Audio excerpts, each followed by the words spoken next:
This is tape 4, Ray Lindwall tapes, number 4.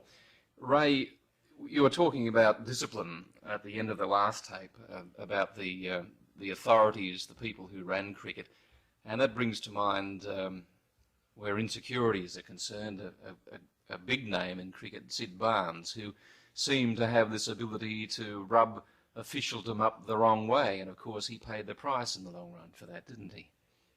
Yes, well, Sid was the first one to try and make money out of cricket in our time, or to my mind, the first one in Australia and the world. He had films taken on tour, and he showed them at night at different theatres, and had crowds coming and paying money for it, which was the first time in my time anyhow, that anyone had ever done that. And I think by doing that, he upset the Border Control, and also any time he could, he made a few jokes, and the bad ones were mostly about the Border Control chaps and officials. So I think that put him in the dog box, and from there he got a little bit worse and worse. He did things on purpose to upset a few of the officials. But Siddy was a lovely chap, and he did a lot of good for people in Australia and England. But he always had that little attitude of trying to make money where he could. So it wasn't just films about the various tours he was on. He did other things connected with cricket to make money out of it. Well, there were tours that went on. The films were on the tours we had played overseas, and they were on the cricket test matches, and he just used that to try and make money.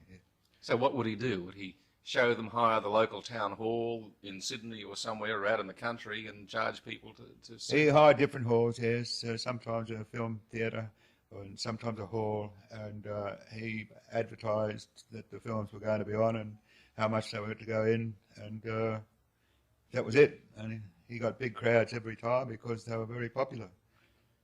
I didn't see the film, so I can't say. I was too frightened to go. He was a good player. Though possibly I couldn't afford to go. He was a good player, Sid Barnes. He was a great player. He was really a great batsman. And it's only his fooling around like that got him out of the side, and he would have been a better player if he didn't do all that. Possibly would have captained Australia. He dropped out in 1949 to go to South Africa, and I think he would have been captain of that team. And he dropped out and he didn't get back in again. I think he played, I'm not sure whether he played one test match after that or not, but that was when he had this trouble with the Border Control. I don't think he played a game. And why did he drop out? I don't know really, but he dropped out of the South African tour. He said it wasn't important enough for him to go over. He wasn't getting paid enough to make it worth his while to go over to South Africa, which was true in all cases because we didn't get paid enough to go anywhere. But as a lot of people have said, to play cricket for Australia or New South Wales, you'd go anywhere to do it as long as you could get there. You didn't worry about making money because there was no money about anyhow. We never knew we could make money at cricket, and that's one of the reasons why we possibly didn't try and make money, because it was disallowed anyhow, and it was only later on when Mr. Packer came into the game that the players had any chance to even barter for money. So you played for the honour of playing for Australia, and for the other benefits, the joy of accomplishing something on a cricket field, being the best Australia had to offer. And the travel that was associated with it, I suppose, the opportunities to tour overseas and to meet people around the world. Well, we played, and if you play any sport at school, well, you want to represent your school, the best. You want to be the best team in the school. You want to be the best player if you can. And it's like all sports, when you play after school, well, you want to be the best, and you want to win the competitions. And naturally, if you can play for Australia, well, that's the dream of everyone that plays any sport, to represent your country. We've dealt with Hammond's 46-47 English tour of Australia. The following year, India came out. What can you remember about that? Well, I think I'm not sure. I think I was injured in that tour. I had a groin problem, I think, back and groin, and I don't think it was a great year for me. But I think I missed a lot of matches in the Shield matches that year. I think I played the 5 Test matches, but I did miss a few Shield matches through injury, the groin and the back injury. You had a memorable Test match again in Adelaide against India that year. Yeah, in that's fact, in early second 1948. innings. Yeah, I did. I got 7 wickets second innings there. I was very lucky. The new ball came every now and again, and with the new ball, I think I got 2 wickets in the first over each time, or 2 wickets with the new ball, so which helps. And then, just before that, a year before that, in 47, in the New South Wales South Australia match at Sydney, I think that was the first time that you actually took 10 wickets in a match. Do you remember that? Yeah, well, I do February of remember that, 1947. yes. I remember playing that match. Yeah. I don't think they got too many runs, and 90 and 151. yes, well, we didn't get too many. They got only about 90, I think. Yeah, that's right. We got 150 on the first inning, so there must have been a little bit of help in the wicket. And I was lucky to get the help, I suppose, and I got the 5 each inning, so I was very pleased. 5 for 28 and 5 for 52. And your victims included Ridings, Hammonds, James, R. James, Vorton and K. O'Neill. Sorry, Noblet, Jeff Noblet were your victims in that first innings. You got a duck yourself in the first innings and made 52 in the second. Oh, How about that? that was good. That was good. So it was a pretty good match for you. The 7 for 38 against India was must have been a highlight for you. That was the 4th test because Yes, you that didn't was, have anything quite to rival that in the tests before. Well, I'd had the 7 wickets against England.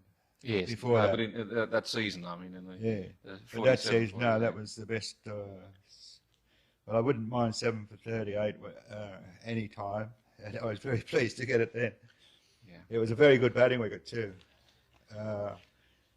They got Hazari got 100 each innings, I think. Right, so that's 47, 48, and then right after that, you were selected to go with the all-conquering 48 side, which people have regarded as probably the best cricket side ever to leave Australia's shores for a tour of England. What are your memories of the period when you were selected and you travel over there? Well, I was very pleased to get selected because that series against England, against India, I had groin trouble and leg trouble, and I was very lucky to get picked to go overseas. I went before the doctors, and the border control doctors, and they said that I wasn't fit to go. But with the help of a certain chap named Sir Donald, well, he was only Donald then, Donald Bradman, he took me to a manipulator in Melbourne, Mr. Saunders, and he fixed it up. And that 5th test match against India, I only got picked to play to see if I'd be fit enough to go to England, because Miller and someone else, a couple of our other stars, were dropped from that test against India because they were certain to go to England, whereas I wasn't certain I had to play. And I got through that match because luckily we got India out very cheaply, and I got a few wickets, and I got on the team to go, and I was very lucky and very fortunate. And my manipulator told Bradman and me that I'd never hurt that. I shouldn't say this because I'd never hurt that muscle again because he'd strengthened it. And I haven't hurt that muscle again. It might be all talk, but I shouldn't have said that. I might do it again now, but it's a bit late now. But it was very good, and he died after that. He's died within a year or so. And so I didn't go to him more than once more, I think. But he was fantastic. And his son was very good, but he wasn't as good as his father. So it was Sir Donald, or Donald Bradman at that stage, who sort of made sure that you went on that 48 Yes, tour. yeah. Well, he helped. Because injury could have gonged you out. Well, if I had broken down again in that match against India, I wouldn't have gone because the border control 2 doctors hadn't passed me. They So said it was a fitness thing rather than... fitness test. I wasn't fit enough to go, they said. But after I went through that test, I was right. And the sorts of injuries that you'd had, I mean, you've, over your cricket career, you've had your fair share, haven't you? But you certainly had them right after the war, and you had the chicken pox problem. You always had, there was always something there that you had to be careful. Well, yes. I always had groin trouble. Why? Because you And had an back incredibly smooth action. I mean, well, it's probably why? the drag, and I used to drag a lot. And why? Why did you do that? Was that Well, conscious that was part my of... way of bowling. Right. I probably developed that through getting the rhythm and follow through. And I honestly still think the drag is the best way to bowl for any bowler. What causes it, roughly? How could you analyse that? Could you just tell me why it is and what it does for you? Can you explain? Well, I think the drag keeps you better balanced. You put your back foot down, and you have to bowl off your front foot, or normally you do bowl off your front foot. So the easier you get your back from your back foot to your front foot and transfer your weight, the easier you do that, and the better you should be able to bowl. And I think if you just put your foot straight down, your balance is not correct, and you have to then get your arm action to substitute for your body action. And you're skidding Whereas on that. with the drag, you can balance yourself on your drag whilst you're going, and your weight's transferring whilst your foot's still on the ground. And your body seems to get there easier. And when your front foot goes down, you just transfer your weight from your back foot to your front foot, and it's not so far. Whereas if you put your back foot down and then have to go to your front foot, it's a yard or two in front. Whereas mine was only a little transfer of about a foot. And I think that was a better balance. Is that and so? I followed through better. But did that not mean, though, that you would skid along on your right foot Yeah. for what distance? How far? Well, I think the drag was about, I'm not sure now, but I would skid for about 4 feet, I suppose, on a foot. Right. A foot would be sliding along the ground for about 4 feet. So I put my foot back 2.5 feet behind the line. When I stopped dragging, it was up near the bowling crease, the front crease. So that's about 6-7 feet. So you had a long final stride.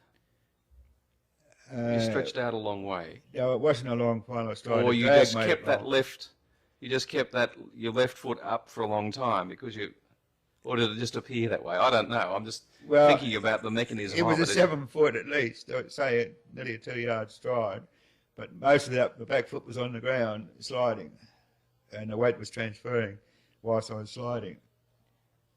Whereas if you put your back foot down and change it to the front foot, you haven't got that glide or slide, and you've got to transfer your body more sharper, and a little bit more awkwardly, and it doesn't give you the rhythm. And if you did that, presumably you'd also have more stress on other parts of the body if you transferred quickly. Well, that's only my opinion, of course, Yeah, and that's I've noticed that Graham Dilley from England changed his action over the last 5 or 6 years, and he went from the ordinary way of bowling to the drag. And unfortunately for him, he's hurting his legs too, probably the groin, and that's why he hasn't played Test cricket as much as he should have over the last 4 or 5 years. So there are pluses and minuses, Ray, in this drag versus Yes. no drag, aren't there? I mean, But he's a better bowler now, or he was last time I saw him, than he was when he first came into cricket. And does that mean that you're able to keep your balance better? well, I think you keep your balance better. This is only my opinion because I'm the only one I can talk about. But you do keep your balance better, and your body it's easier. You don't have to shove your back foot to your front foot, and your body doesn't have to turn whilst it's in the air. It's turning whilst your foot's on the ground, and you're sliding forward all the time, and your body's getting set. Your arm's coming up whilst you're still sliding, and everything's ready to let it go. And that's when it's no effort to let the ball go. It's not like, I'm not saying a throw, but you don't have to throw yourself into the ball. You don't have to throw the ball fast. You just let the ball come out. And the easier you let it come out, the faster it goes. Except for the last minute flip with your arm, which wrist. Yeah, that's okay. You hold your wrist back and hold the ball back. Jeff Thompson was a terrific example of how to hold the wrist back and ball back, and he used to do it differently to me. He did slide a bit, he dragged a little bit, and also he changed his arm action. It went up towards the bowling and it went back again behind his back and then came up again. And that's where he got all of his speed from. He bowled the ball like a javelin thrower, and he was a wonderful bowler and better when he bowled like that. But when he changed his action, he wasn't quite as good. Yeah. Well, some of the photographs I've seen of you, say, there's one of you bowling to Washbrook. It must have been the 46-47 England tour of Australia, where you're in your delivery stride and your arm is, and your bowling hand is really well behind your back. Yeah. Well behind, almost like Jeff Thompson in the sense that you were. Now that stayed with you all the way through, wasn't it? You must have got extra impetus in being able to make that ball go. You almost as if the trunk of the body pulled the arm through.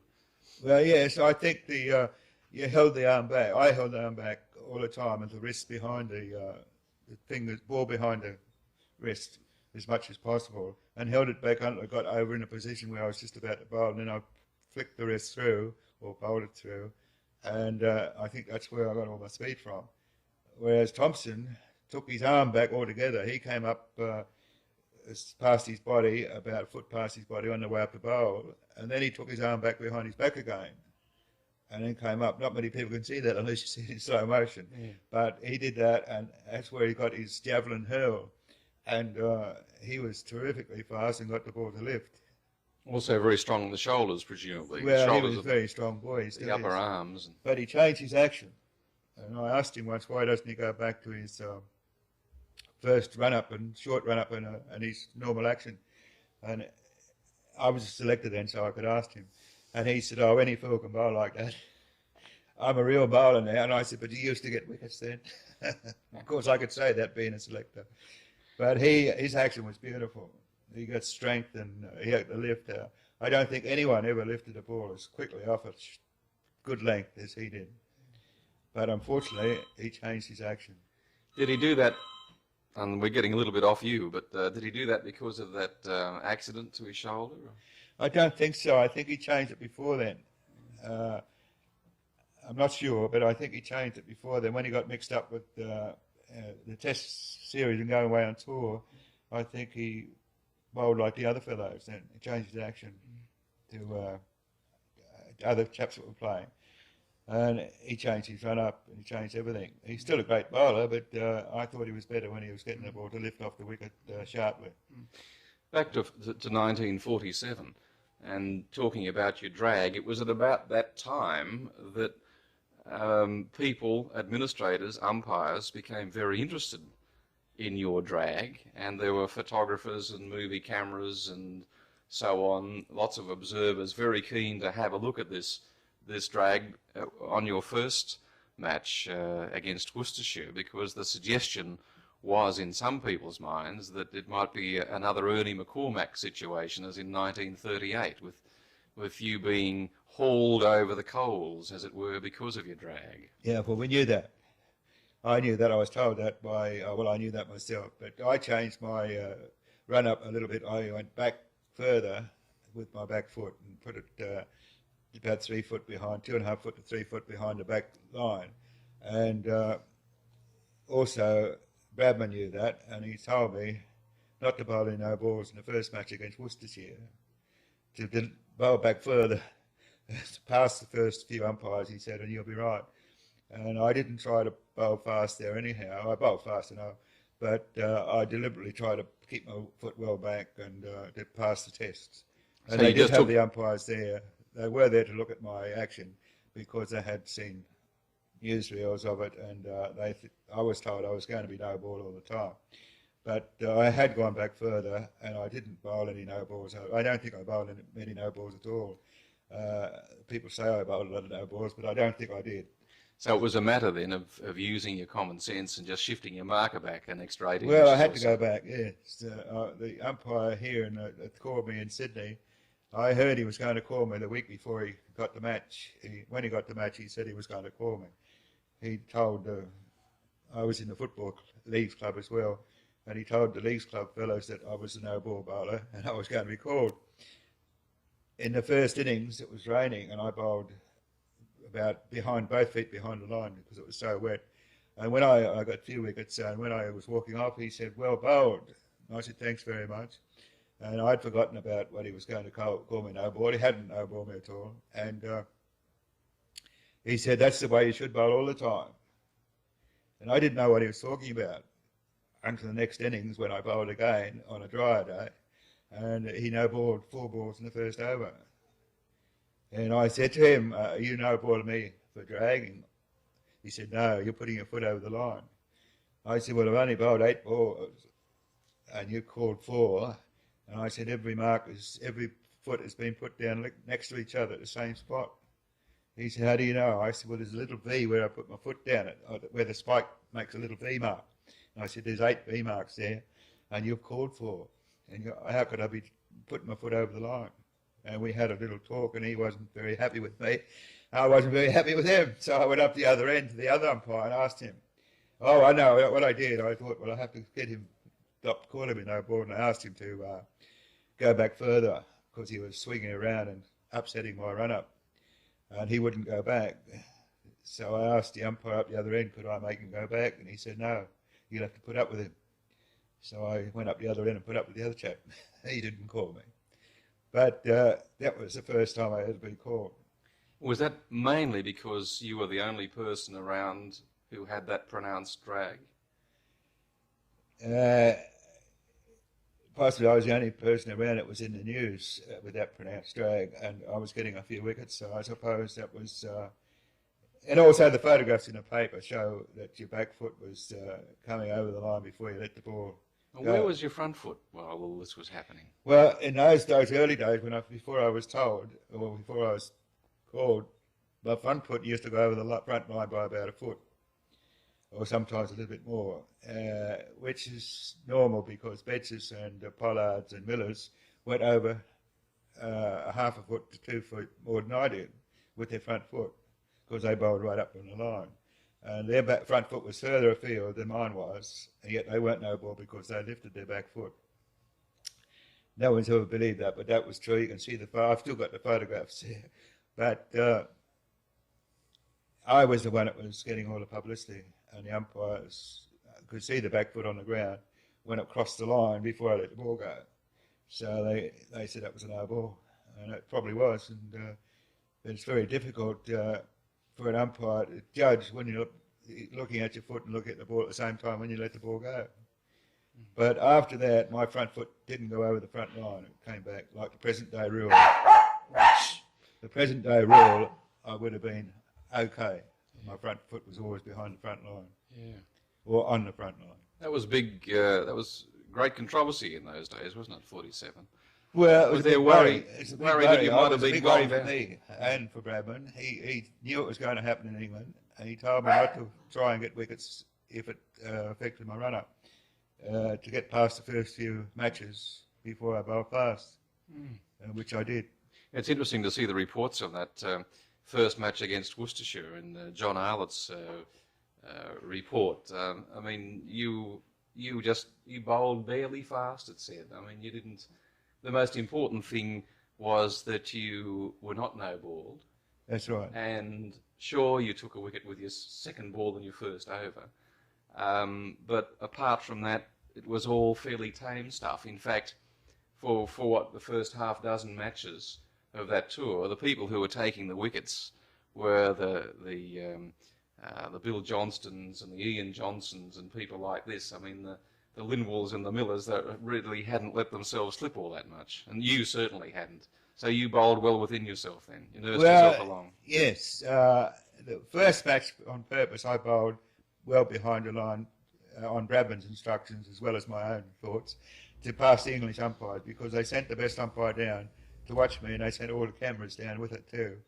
And they were waiting for me to bowl no balls, and that would have caused a terrific upset. And after I passed the test, it was let out by the ABC, I think, or the BBC, that they weren't going to have the inquiry into my run-up because I'd passed all the tests. That put an awful lot of pressure on you, surely, at the start. Well, it was a lot of pressure. That worried me. Everything that happens to you on the field, you worry about. And I had to overcome it, and I think I did by changing my run-up. Because that could have ruined you, really, for that tour, had you. Well, if I'd have been not no ball, passed I it. wouldn't have been playing. I would have been out after the first couple Because of matches. every other umpire in the land, presumably, Would have called. followed suit, Yeah. because it was the thing to do. Well, once I passed the good umpires, that was all right, because the good umpires, are the ones that make the decision anyhow. Yeah. If I passed the best umpires in Australia, well, I passed the worst umpires too, because they wouldn't be game enough to call you. But that was the first match, and I was very pleased to get through it without a no ball. And how did you find the conditions there in 48? I suppose a lot colder than you'd ever experienced before, so presumably you rugged yourself up fairly well. Well, yes, it was very cold. We had 3 sweaters on sometimes in matches, and we're still cold. And the third match was against Yorkshire, and I had the 3 sweaters on. Everyone had 3 sweaters on, and it was that cold that I didn't get a bowl. Hassett was captain, and he didn't give me a bowl because it was too cold. And Sammy Loxton, who opened up the bowling instead of me, he pulled a muscle. So he said something to me about not bowling, and I couldn't say anything because I'm not the captain. But he was upset that he had to bowl, and I didn't have to. But it was very, very cold. And we were just won that match, as a matter of fact, by a couple of wickets. And I was next into bat when we passed the score. And I was in 3 jumpers, overcoat, and sitting before the fire. And I was still cold. Not the best conditions for a fast bowler to slip himself. No, I don't think. And I also pulled my hand out of the way of a fast ball coming up me in the covers when Sammy Loxton was bowling. No, I think it was Colin McCool. And I pulled my hand out of the way because I thought it'd break my hand. So he also said a few words about that. But it was really, really cold. That's the coldest day I've ever felt in my life. So you went fairly quietly for that first half dozen matches. Well, even in an ordinary season in Australia, I went quietly in the first few matches anyhow. I never bowled fast in the first matches because there was a chance of putting a groin muscle or hurting your back.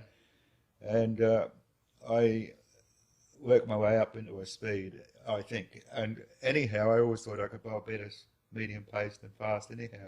Is that right? Tell me about that. Well, I used to swing the ball both ways in those days before I became a Test cricketer, and that was before I played my first match, even in 1938, when or 37, whatever it was, when I played first grade with St George, and Bill O'Reilly was captain, and he told me, I told him I was bowling against the wind swingers. He said, "You're not in this match. You've got to lengthen your run and bowl fast." Well, that was my idea was I was going to be a swing bowler, and I used to love swing bowling, but he soon changed that, so I had to go back to fast bowler again. So it's almost as if you became a fast bowler by accident. No, I was fast bowler when I was a young kid too. I was always very fast when I was 8, 9, 10, 11, 12 at school. I was, I would say to the other kids that were only small, the same size as me, I was frighteningly fast because they used to walk away when I used to bowl and leave the wickets there. I don't know what it was. I think it was my action again. And did you always have that? I mean, you didn't have anybody... I worked out. My brother taught me how to play cricket, Jack, and he taught me how to bowl when I was about 7, and he was 10. And I think I got the rhythm even then, and my arm used to come over, same as it did later on. I didn't change my arm action. The famous low arm that everybody... Well, it was round arm. I was very round arm, and but I think the drag made the difference. And the body turn, and also the arm action. I used to turn the arm around at the bottom when I took the ball down, going down. When it got to the bottom of my body, I turned the arm around. And I don't think many people do that.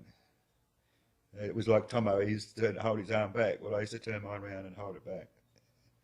And if you look at bowlers today, not many turn their arm around. And I haven't told them on that yet. I do tell people, but it's very hard to do. When you get down the bottom, you just turn your arm around and hold it back then. And you got more strength in it when you get up the top. That's also my own opinion. Well, we haven't got very far to go on this tape, but how did you find English conditions in comparison with those that you'd been used to in Australia? Obviously, it must have been a revelation to you.